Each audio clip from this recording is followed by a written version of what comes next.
I'm Jake with Minus the Bear. We're here at Webster Hall in New York City, and I'm talking about the Vox AC30.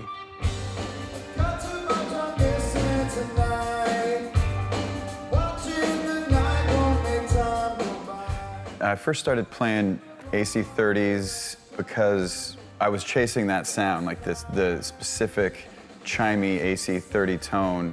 I'd been playing a lot of different, more American voiced amps for a while, and I just wanted something that responded more to my touch, more to how I was playing the guitar. Went through a few different of the Vox style amps until I arrived at there's no point other than having an AC30. So happily, I've been using them for a few years now.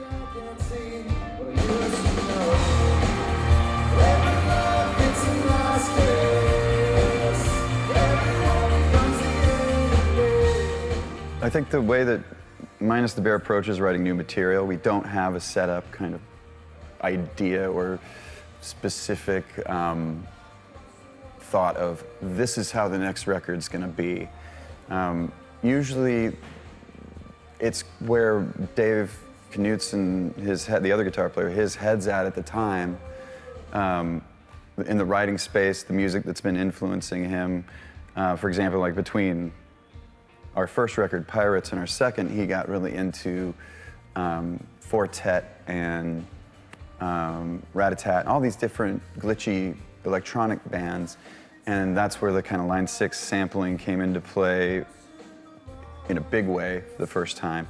So sometimes it's influenced by the technology available just to get a different texture that sends us into kind of a new auditory world.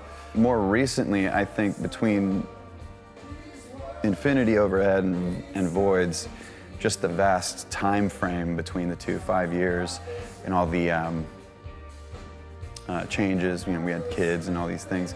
There's an inevitability, like, of change, and it came out, I think, in the new record lyrically, and having Alex contribute more lyrically to the record and singing on a couple songs. He's our keyboard player and new drummer on this record. This record has a lot of structural changes that I think led to expansion, a change of direction somewhat. So yeah, I'm excited to be out here putting it on the road.